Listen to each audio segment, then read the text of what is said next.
Okay, let's see how long I can sit like this. Um, there's a song just before I push start on this phone. There's a song called "Strobe Light Honey," and it starts off, "I gotta go, you gotta what? I gotta go. I gotta go, you gotta what? I gotta go. I gotta go, you gotta what? I gotta go."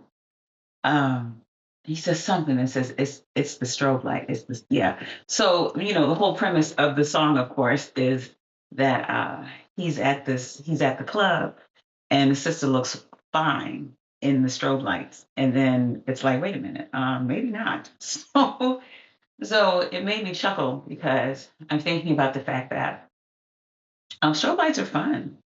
People are fine, and so whatever strobe lights, red light, black lights, whatever, but you don't live in those strobe light spaces. Um, you don't live there. And that's not to say that the spaces you're growing out of are not places you could live in because you did for a while. Um, then you just can't anymore. So I was raised in the Midwest and I went back to visit a couple years ago. And I'm wondering if my mismatched socks are in this, this video. Um, But I went back to visit a few years ago and went to a museum with one of my sister friends and her darling daughter. And we were looking at the transformation of butterflies, which makes me very excited for this story and stretch later this week. But also at the fact that a butterfly is not going into its going into a cocoon and change.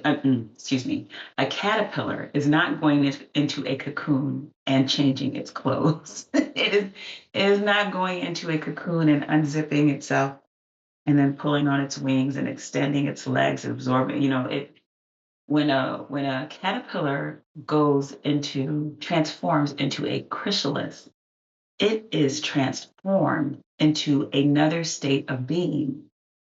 If you open the chrysalis, you are not going to find pieces of caterpillar or pieces of butterfly. You're going to find goo. You will find it is completely broken down with the same material and elements and molecular makeup, but it doesn't look anything like it looked before. So I say that to say the transformation that you go through that causes you to leave one place and go to the next is there are still elements of you, of course, because everything that brought you to this point was necessary for you to be at this point. And you are moving into a new place where you can no longer fit in the old space. Excuse me, yesterday, every time I sit down to this, I giggle because I think about, I told you all there's a yoga teacher that I had who said, you do three things in yoga: you pass gas, you laugh, or you cry. And so it's not necessarily that passing gas is the thing, but I know that air is moving in my body. And every time I sit on this bolster, it's like it's inviting my body to help things digest. But that is a complete aside. The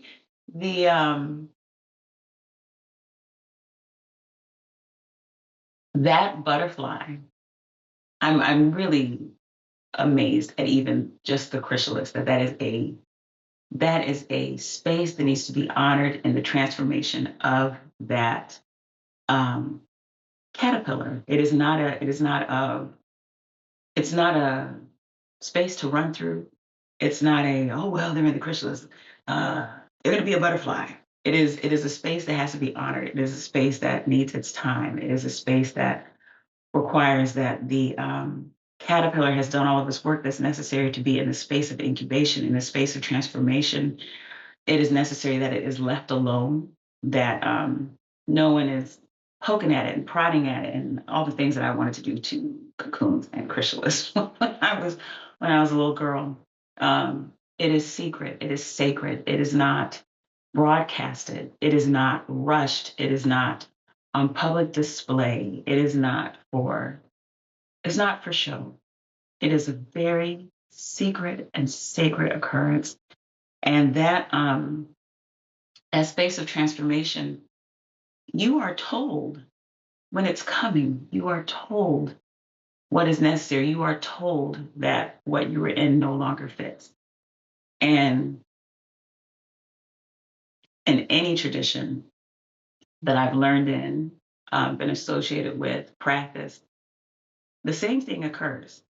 You are told, and first you can hear it real gentle, and you'll hear it repeatedly. There's something that happens both in church and in shrine space because Black folks be Black folks, we be African, where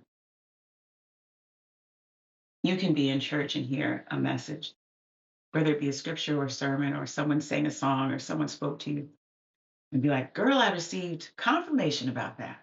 I heard it again." And it's like the spirit giving you a high five. That's right. You're on the right track.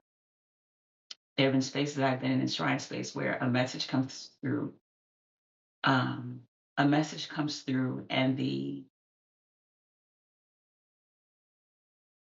there is an invitation to another shrine worker to do another reading without explaining um, what the original message was or uh, what medicine is being sought, what lesson, whatever it is, what seeking, what the question is, where the person coming to the shrine to be seeking about, because the trust is that spirit is consistent. And so if the first reading came in this way, and another person without any foreknowledge or any other background knowledge or any influence says something very similar, then you can trust what is being shared. You can trust the truth that is coming through both of them. So I say that to say that when you are being called out from a space, you can feel it. You can feel it in your body. You can feel in your body that first it's hinting. It's like even before you're ready to travel. And maybe that someone has said something to you that you needed in your pocket. So when you traveled, you would have that. And as you get closer to it, you hear these things, you see examples. But when it gets to the point where it is like, you have to go, you can feel it in your body. You can feel the discomfort. You can feel the unease. And if you don't deal with the unease, if you not move forward into another space, this is where disease will come from. Uh, Holding anger for too long, hiding sadness, um, playing small, silencing yourself, not speaking up, any of those things. So the unease that comes and the directions that are coming around you, all the messages that are coming are saying, this does not feel good. It doesn't feel good. And when it doesn't feel good in your body, you have to move. You have to move. And you'll hear it in your spirit. There's one time, there's one time that we've talked about, I don't want to stray too far, but there's one time somewhere, I don't know if it was near the pandemic or something, that we were going to take the children camping. And uh, we had tried to get everything packed up and we were trying to close the garage and get ready to go. And at every step, there was something that was like, nope, you're not going to leave. So we had two cardinals, a male and a female cardinal, show up in the garage, would not leave. And we're not going to close the garage with them. And then in there, we don't want them to die in the garage. So we put out birdseed, we put out all these things trying to lure them out of the garage. This is at the exact time we're supposed to leave.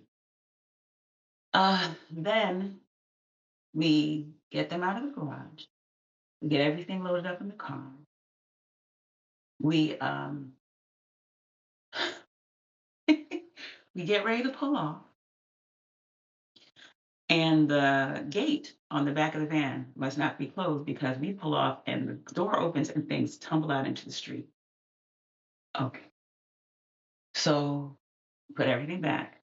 We drive down to my in-laws' house because they have something that my husband wants to take on the trip. I don't remember what it was, a tent, something. We had a tent, but it was something else. And he wanted to take, we get all the way down there. We pack everything up in the van. He slams the door on the gate, the back door on the van, and the glass shatters. So we were like, okay, okay, so male and female cardinals. Everything falls at the back of the van. We get down to get the next thing, and the glass shatters. It's time to go home. It's time to go home. This is not where we need to be right now. Um, and spirit ancestors, they are very kind. They're very kind. They want to make sure that we are in the space where we need to be because the space we're supposed to be in feels very good, feels very peaceful. It brings excitement, not fear. It is, we move toward it, not out of um,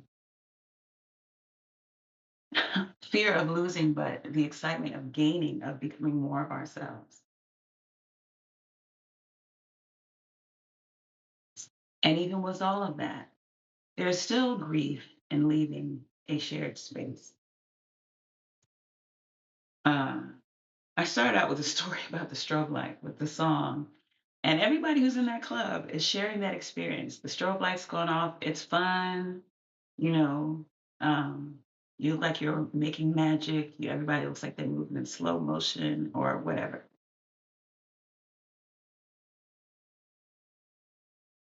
That's the shared story of being in that space. But when you leave that space and you step out into the light and you're seeing differently, you are not sharing the experience of the people who are in that club who are uh, dealing with the strobe light. It's not the same. There's another video that I have that's called Your Story is Powerful, or Your Story is Your Power, or something to that effect. And there are a lot of stories that move us through our lives, and they are each valid in every place where we are. The story we are given when we are children, our family story, our beginning identity that is so linked with our parents, with our siblings, with our extended family, with our community, is a very necessary story. And we are collecting along the way in that story. And as we move forward, we receive more tools, more seeds, more knowledge that eventually will send us into a new place where we have moved into a new story, where we have a new understanding of who we are, where the story that is driving our life is not the same one we received at birth. Um, the birth one fed it, but we are now moving into another place. And when you move into a place that is not the shared story of those you came from or those you built with at a particular place, there is some grief. There is a recognition that "Ah, I'm going to move into another space and they are likely not going to understand where I am. I'm not going to be comfortable in the places that I've been comfortable in before. What's that going to be like? Am I going to have new people who understand this new space that I'm in, who will be able to share with me in that place?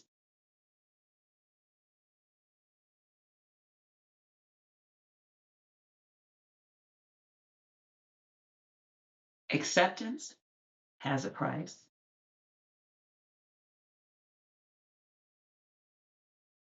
Approval has a price. Alignment has a price.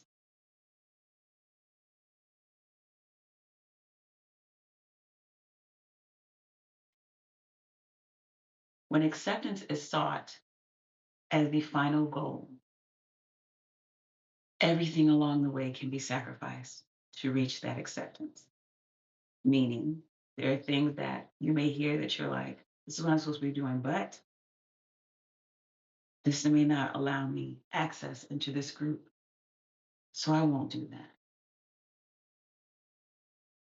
Or even if you didn't sacrifice to be accepted, you're accepted, and then you hear something new. So do you move forward in the place where the newness could compromise or change your sense of acceptance, or do you stay in the same place? Approval is the same.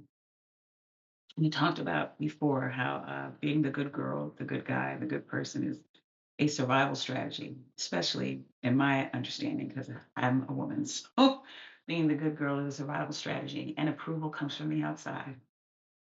Um,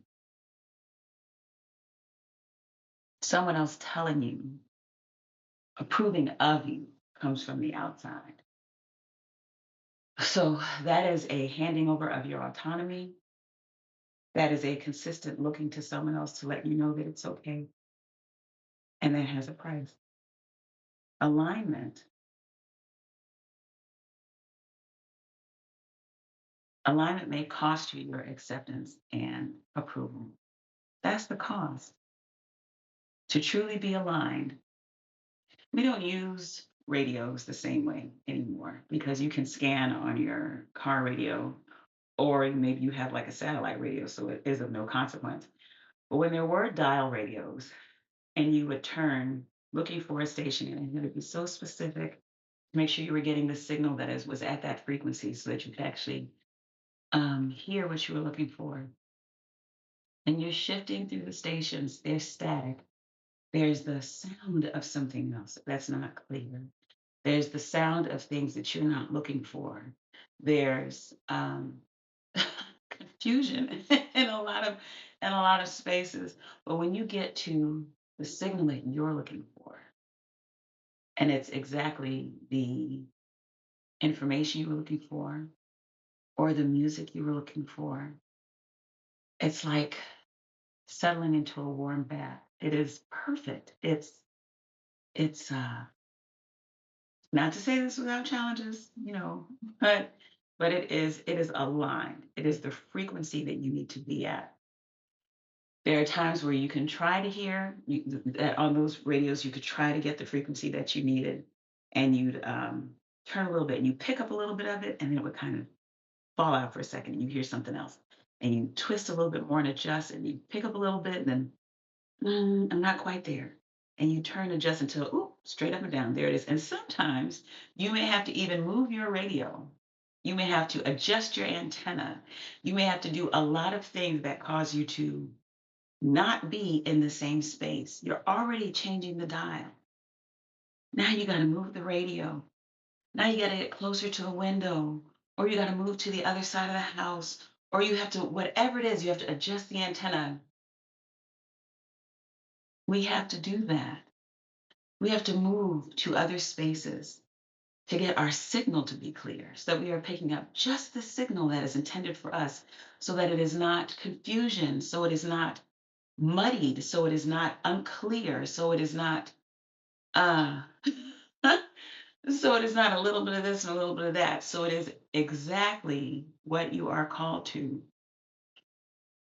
So I want you to honor that. When you feel it in your body, when you hear it in spirit, when you are seeing it in the signs around you. It's not that it's not difficult.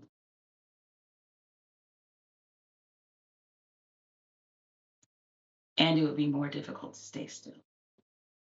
It would be harder to stay still.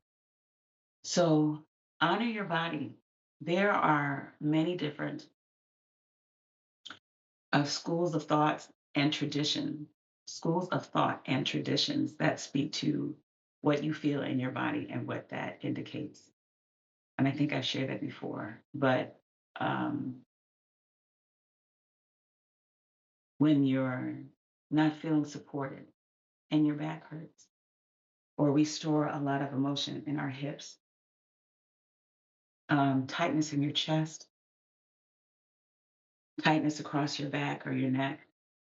Noticing that when a certain situation or person is mentioned, what it feels like in your body, that the ease disappears. Pay attention to those things. As you do those things, you are tuning yourself, you are recalibrating yourself, you are opening yourself up to spirit, to ancestors, and you're allowing yourself to be attuned told the story about us going camping because by the time the glass had shattered, we knew we shouldn't have been going. And so I encourage you to listen to the still quiet voice. I encourage you to listen to the unease before it becomes something else, before it becomes unwell. I encourage you to listen